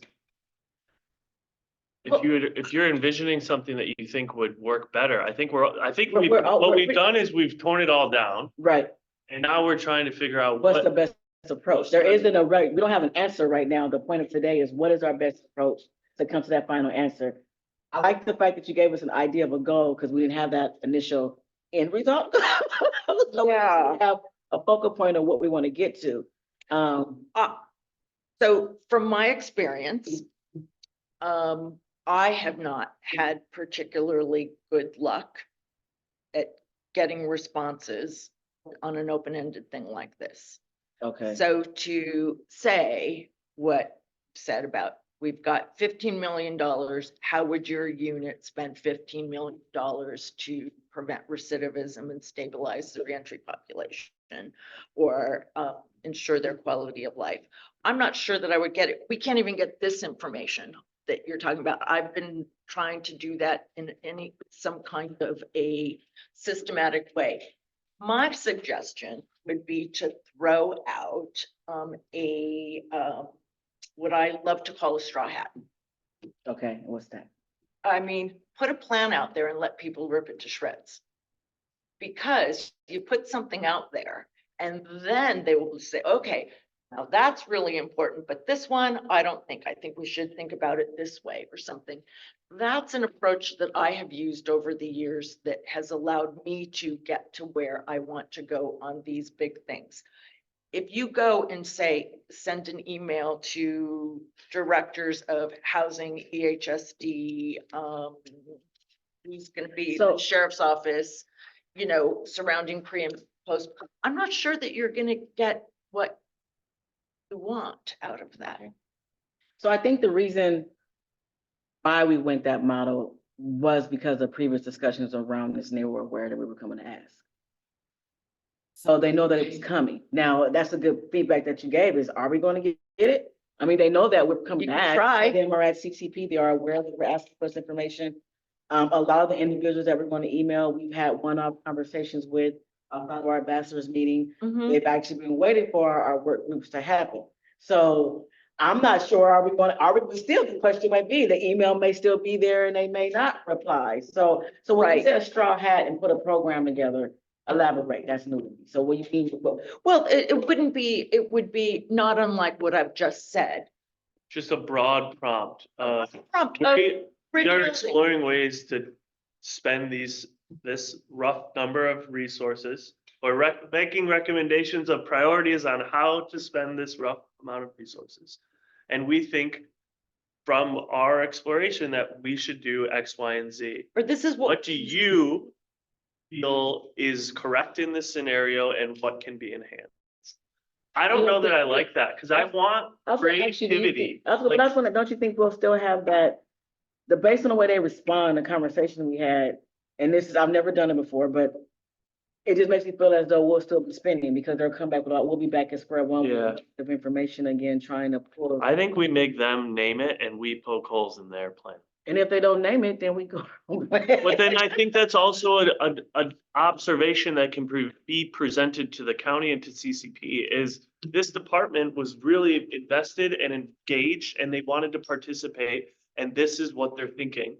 These other departments were not so engaged and clearly, one, it's not a priority population for the department, Right. or someone We needs to be don't- having a conversation. and I don't know that they're gonna know our population as well as you do. I mean, but it's good, There, but there, that's a good point. it is, I mean. So but it's- you guys Not me, but. know it better. I mean, but. Nicole, Nicole knows. But no, but again, that made it good, because like Jill said, she said that they're working on, like, for example, H3, it's not just homeless, they're focusing on all these things, right? Well, let's see, right? Mm. I mean, I know they're working on a lot, they're identifying, I know, I've been at conversation where I know they're identifying it, and not, this is not going towards H3, but sometimes in certain conversations, they do need to hear from individuals that we know about that. So maybe it's, getting maybe that it's something feedback. like that. Maybe it's one page about your department's ongoing investment or priority in serving this population, what you have in the pipeline. So that way we know that they are thinking about it, they're naming these things that they're working on, and we can compare it. And then a second page is, and what gaps could be filled if you had access to these kind of capital? What would your department do on top of this pipeline that you've just laid out? What else would you do if you had these additional resources? and you know, you might, leverage it and more strongly, Justin, by linking it to CalAIM. Mhm. Can you, I believe that we will, so I can definitely Yeah. tell you, Just and say- Measure X? well, no, Yeah. I can tell you who will probably get a response from, because they are waiting for us, which would be H3, Yeah, behavioral health. Depending on who we're going to at Measure X, I know that Jill said she brought it up, I've submitted some, I've submitted on behalf of CAB about the funding for housing for Measure X as well, and I know that others have, put it there. I believe that they will respond, maybe the employment part, I want to see if they respond, but majority of the people that we have been talking to that has been waiting for this conversation has been H3 and behavioral health and Measure X. I believe we do have, I don't know if she's still on, Rachel. Leave? I see Gary. Yeah, she couldn't stay on here that long. She No, was from there. I wonder if we shouldn't also take this out to beyond just our local county. I agree. Agencies, because, you know, I want to know what Solutions is doing too, Mhm. because, you know, I wanted to know from I'm all the not sh- individuals that were yeah. currently not just our regular CBOs. Hope Solutions was one of the ones I had on my list as well. I want to know what their, what they would do. I What want to would know they what do with that Rubicon fund? would do. right. And not just EHSD, but Rubicon, who actually serves our population now. So it's there's our CBOs and our county partners. Didn't some of those people already submit budget requests to you? I mean, Yeah, but it wasn't a but it wasn't a breakdown of what they would do for the 15 million. As well, a I one think some time. of them, I think there was a combination of, and I think that was asked to separate it because it was one-time funding for some and ongoing funding for other asks. But I understood what they said. So there was a mix of, from what I understood, what was asked was for them to totally focus on the upcoming budget and that it was not related to the access funds when they wrote it. Does that make sense? Yeah, That's what I was told. So, But- because but I was confused as well with it because it couldn't Right. connect. But from what it was explained to me when programs and services requested for it, it was a separation. So, but some of those things can be, but that's what they submitted is not what we're asking though. If you think about what was submitted. I mean, it could be they submitted a budget, so they would just put it into a narrative form.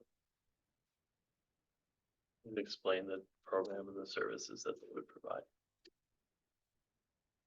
But then we have to compartmentalize them into those 4 sections. Right, like which CBOs are responding to housing, which CBOs are responding to behavioral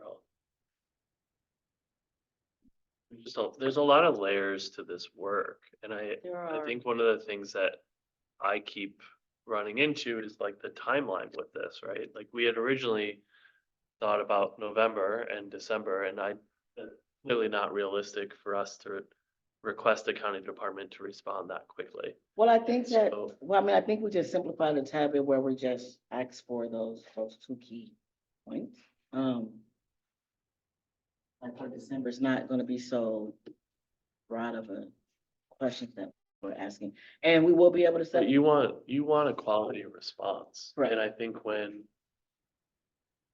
order to get that, you need to give people ample time. Because $15 million is not a drop in the bucket for a department, right? Like that's significant resources, and I think that we want them to be thoughtful in their response and get creative. And I think we need to allow space and time for that. I know CCP wanted recommendations went in May. I mean, and then I would say this, if you think about it, it's not something that's just new, they know about it. Trust me, this conversation is being held across the county, so they know that this is coming. But they don't know how they were going to respond. Yeah. Right, but I mean, in reference to ideas, I doubt if this could be a problem for providers. They already have ideas, is what I mean. So if they're asking to respond, so I say that wholeheartedly, meaning like when programs and services reached out, they were ready to respond as if it was for us, but it wasn't. It was for the next budget. So I do not, from especially a CBO standpoint, behavioral health and AOD, they already have ideas. I don't think they'll have a problem responding what we're asking. They were able to respond to programs and services. That was a quick turnaround. So if they can do that, then they can do this. We're not asking for something that extensive. We just want their ideas. I mean, this is what we can do within the limit that we have. I can't push it back. No, I'm not asking you to. No, I'm just saying in general. So I think. But it's is there a more- way like? I don't know, so I mean, I think if we simplify it, can we reverse the departments we're asking in which order? Because housing is our biggest priority. We I mean, I don't want, think it'd be an issue who we want to Okay. come first. Huh? How would you want to move it around? I don't know, that just feels very rushed, and we're in the holiday season, and to ask a county department to say, respond to this and come prepared. Like, that just feels like a lot, and maybe I'm projecting, so Well, please call me out. H3 has their report done, so they have the pit So- count report and they have their annual report. They just submitted to Family and Human Services this morning, and they're going to start prep for point in time count. So the sooner you can get them in January. before they start all that, the better. Yeah, that's what I mean. I piggyback off Jill. They're ready. Okay. So I don't think All right, so let's stick to it. and especially for these let's- main two, because I know behavioral health, they're just waiting to find out when what we're gonna ask and when. What is the resolution we came to, or recommendation we came to? So what I wrote down was, and I love that goal again. Our initial goal is to focus on reentry housing and in between from pre and post release, priority wise, and county availability for the buildings is the end that we want to look at as our. Are we sharing that publicly? I mean, it is public now, but are we sharing that in our prompt What, CC? to these departments that were requesting information? Well, yeah, because what I've heard is that we're gonna throw out there kind of like what you just said, is this is what we want to do. Right? That was Okay. the first page about the department. Well, this is what we want to do. Our first page is going to be about the department ongoing investment service, just and impacted, what we are having, what they have in the pipeline. And the second page would be what gaps can they fill if they had access to the 15 million. So what we're proposing is, here's what we're thinking we want to do. Here's the situation. I love this. And then Okay. that was my summary. Did I get it right? Yeah, add in Cal-Aim and Add it where? in the first page, you said discuss like what they have in the pipeline Yes. and the leveraging of additional, CalAIM initiatives, what is it? the CalAIM initiative. Yeah. Yeah. Okay. Did you get that, Gariana? I'm writing it. So but that would be the question across the board. Would be for Right, all of exactly. All of them, Yeah. okay. Exactly. Okay.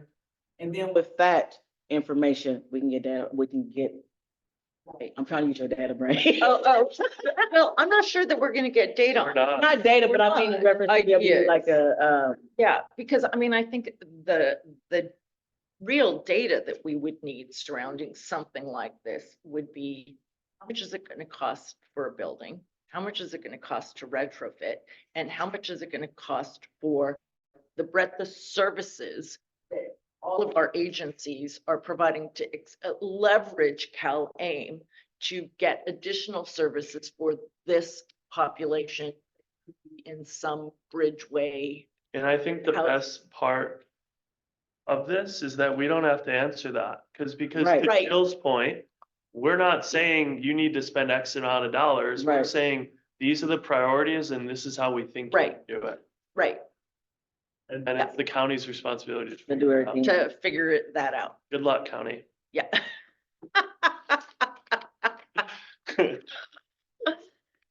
Okay, I am, Did we solve it? Cause I feel we like, solved all the world's problems. I feel like I didn't solve anything.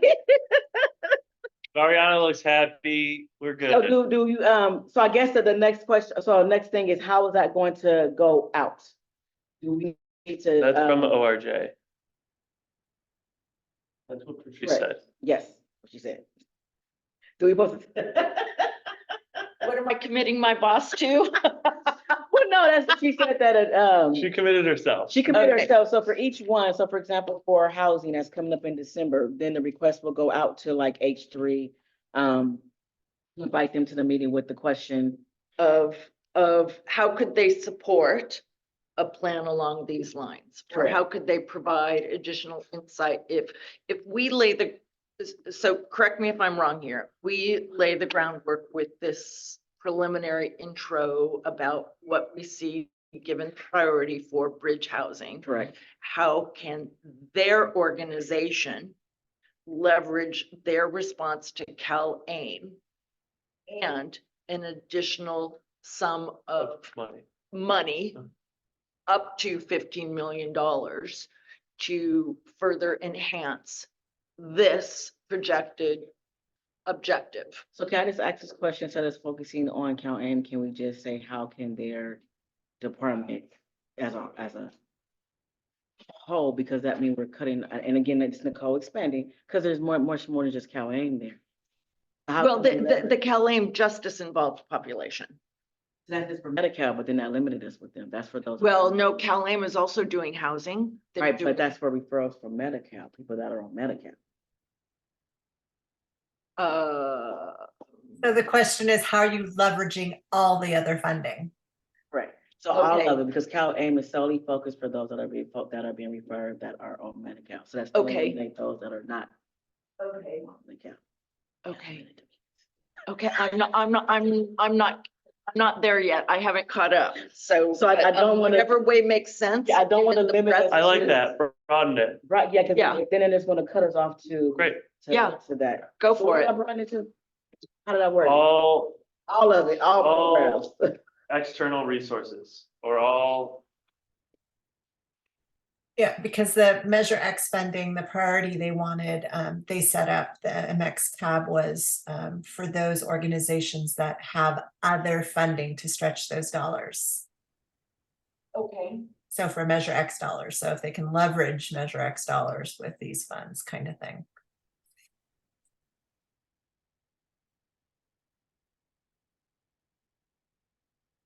And if the invites can go out to the others with their date, then they'll have more time than if they all go out for housing, behavioral health. that was gonna be one of my questions. I would, like, why not send them all out? And so for pre and post release, I guess that would be for programs that are working with individuals such, while they're. in You, custody. I know. GPS. GPS. So that should go to Jana and to Jody. Mhm. Right. And maybe you can work with Patrice on identifying who it goes out to. Okay, when does she come back? Okay, I trust you. you just want me to just do it. I trust you. I'm telling her to call you on the phone. You know a lot more than I. Ariana, can you please note to tell Patrice that I She knows we're meeting today. So, to do? I'm gonna forget what. And then what if the department can't come to our meeting? Well, at least they can submit something. and maybe they'll send Yeah, somebody to yeah. represent. So for There's housing. we have rarely ever H3. just one person. Do we still want to invite Hope Solutions just to hear from them? Absolutely. So that's H3 and Hope. And then for behavioral health, that's what we know that is. Employment, it was what was it? EHSD, And Rubicon, I think. we workforce, right? Workforce Development Board, that's an arm of E EHSD. And then post is GPS and Jody. okay. I'll send it to her. Trace. One of the things that maybe we should be cognizant of is we did tell who are the one group we select. Moving to purpose. Mhm. Well, it's open to the public, so they're still able to, and they can actually, it's open for them to come to be able to give. I know okay, we can figure out where to plug them in. So I know they also do pre and post release.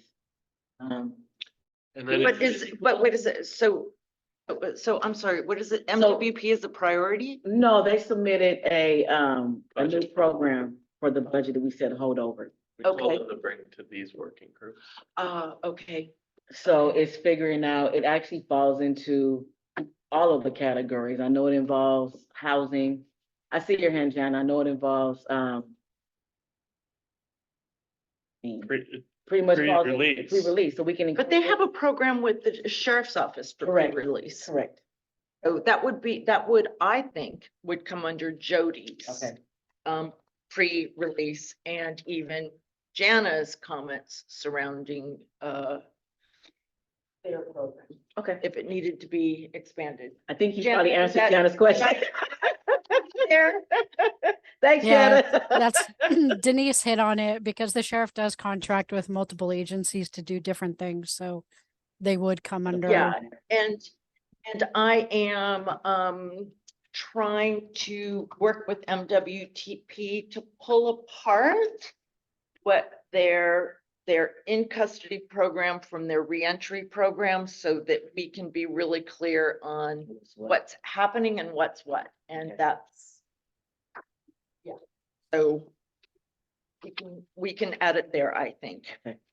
And then, okay, so I'll email Patrice in the morning. And then the last parts that I just wanted to confirm before we go to time check, is to go over our meeting dates. Ariana, can you throw those out? So what we agreed on is to extend our programs and services meeting for additional 2 hours. So it'll be a 3-hour meeting. The first hour will be, We did what? that's what Ariana, take the floor. Yeah, there's a little confusion. Justin's not sure. Well, it seems like we're not really sure if we want to have another alternative meeting date or expand the meeting time for one date. So I sent you guys So I'm both open. I just options. have to know exactly Yeah. what so I can tell. Right. Yes. So So are we we need to talking decide. December 15th? Hold on, hold on. So, Hold on, hold on, please. Ariana, one of the things. This is just a lot of time commitment for me outside of work. So Yeah. one of the things we were exploring is that this would not be considered a cab meeting. So we wouldn't have to have it here with everyone present. Have we explored that? Well, He you was gonna talked- have an option to be at a different location while someone is here. Yeah, there's an option to like, I guess, have like a Zoom location for people to like show up to, but we would have to make sure that those facilities have like Zoom capabilities and internet for us to do that. So that is an option, but we haven't explored it yet because we are undecided if we want to stick with this meeting date, like December 15th, and have it be longer, or have 2 meeting dates in December. So I think that's the first step to decide. Okay. And what else would be on the policy and budget subcommittee meeting for December? Like, why does it need to be 3 hours? No, I thought that, I mean, that was the communication. Yeah, so I mean, so like Nicole said, the first hour would be like just strictly policy and budget, like business, like your We don't have Like- anything else to do this year, right? we do not, but we don't know. So I mean, it could be, and it may not be. It depends. and then the rest of the meeting would be Only 2 strictly weeks for away. Right, correct. So, But We don't- CCP is gonna have their meeting in On the 3 first. days. okay, Correct. so maybe you decide next week after the CCP meeting? So either way it go, Because I don't know that you'll get a response to your query by December 15th. From housing.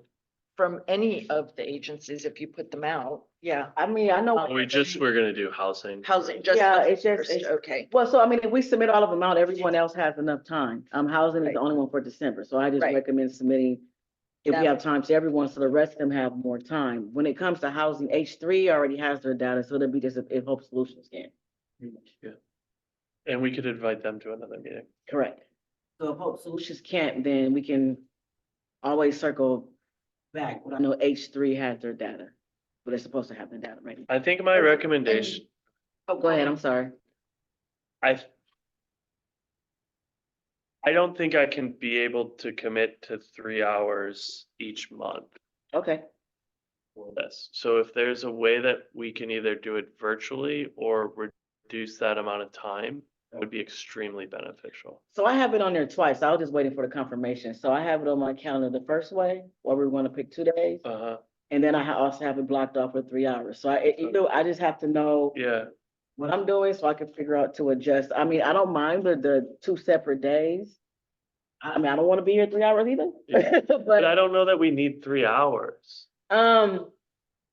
Like, I'm down to make it a lot, like, we had a 2-hour meeting today, and I think we got a lot accomplished. well, I mean, it depends. So maybe not for December, but when January hit and we have our new work plan, it will exceed that time because that's when we're gonna start the new year. And our actual meeting will take the hour. We don't even normally have a subcommittee meeting in January. No, it'll be in December. I'm just starting off with a new year. So it'll be, February usually well, it depends after our, retreat? After our retreat, it could possibly be one. We skipped it last year, but But if we could repurpose it as this. we can, but it depends on what our items are from the retreat because we're starting a new year. So I can't say that we won't, because when a brand new year starts, we have a work plan, and then there are several things that we have to do outside of this additional thing. And I could dip off the subcommittee, So, leave you. Uh-oh. Logical. so I mean, no, so we can, I mean, I don't know where. All right, so I didn't how about throw- this? I didn't throw 3 hours out there. It don't have to be. Let's agree to It can be that. 2. I don't, Can we agree to that on the 15th, that it's 11 to 1? I was just agree to whatever you wanted. That's, so then, yes, Yeah, no, I'm not being serious. I'll put on my calendar, Okay. depending what worked for you. So it's Let's- not set in stone for me. let's do 11 to 1 on December 15th. Okay. And we'll do, the first 15 minutes will be tab, and then the hour 45 can be for housing. 11 to 1. Mhm. Are you okay with that, Gariana? You're Yeah, gonna be that's, here, you're gonna be on holiday. yeah, I'm gonna be here regardless. 11 to 1 sounds great. Right, thank you for your flexibility, I appreciate It it. wasn't set in stone. I was waiting for you. Okay. And so it's just, Got here. no, Split. that wasn't, I had both of my calendar filled up, Okay. however it was gonna work for you. So I Also, guess the is next the CAB question. meeting the day before, Um, the 14th? yep, Yes, yes, sir. from 11 or 10 to 12. Your lunches are gonna be meeting packed. Do we want to push our meeting back to the 22nd? I'm out of the country. Oh, yes, as of- okay. No, When do you come back? Where are you going, more importantly? I'm Oh, no, and going, then I'm off. I'm going to week, the Mexico. 25th. Oh, good. I am back on the 31st. So not until January.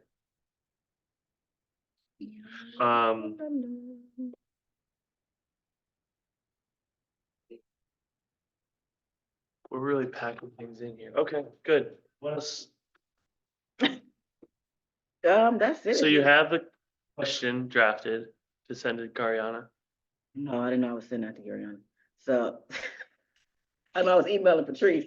Okay, so make sure I have the question draft. Our question is. So our initial goal is the reentry housing. Right, that's what we want to do, that bridge housing. Bridge housing. That bridge housing. And our first question is, how is the department ongoing investment serves just and impacted? What do they have in the pipeline, our programs, external resources? Is that the right question? Mhm. Okay, and the second question was, what gaps can be filled if they had access to the $15 million? But I believe we were trying to figure a better way to ask that question. Yeah. It's like what gaps or new or additional programming can be provided with access up to $15 million. Because they don't have to spend, each department isn't gonna get $15 million. Right. Right, So. but maybe they it's spend in support of bridge housing. And support. Have what gaps or additional funding with access up to 15 million? Was something in support of bridge housing, like I'm missing the in between there. Say it again? What gaps or additional funding with access up to 15 million? In Gaps support- or additional services. Additional services, Could services. could your organization provide with additional funds up to $15 million In support of bridge housing. in support of immediate bridge housing to reentry? Okay, I got the questions down. Okay, Okay, and I think we should also add, I still think we should also ask a need for whatever she knows about property that the county has. I can check in with Patrice about that. okay, Gary, and I'll get that to you tomorrow. I'll email you and Patrice at the same time. Sounds good. And so do we know exactly what we're doing with our, I know it's time at the end. Do we have, understanding of what our dates are gonna be starting in January? We're gonna stick to the, Regularly scheduled subcommittee meeting, and just add an additional. half hour. I think that usually gets decided when we have a whole new change. Yeah, of because we might not be membership, on this subcommittee. Right? When there's a Nobody new else can do change of this work. members. I'll be sitting.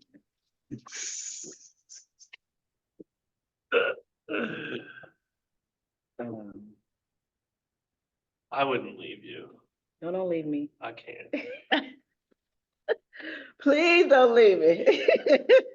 Is this meeting adjourned? Because I have a question for Garion. Yes, so before we get to that point, any other questions or feedback for, I know we're ending. Seeing none, okay, so we just discussed our next step, so I will email you and Patrice in the morning with, the questions to propose and then the individuals that we want you to reach out to. If there is no other questions or comments, we will adjourn our meeting at 3:01, and our next meeting is set for December 15th from 11 to 1, which will be our programs and service subcommittee and also the housing work group. Great, Meeting adjourned. thank you. Hey, Gariana.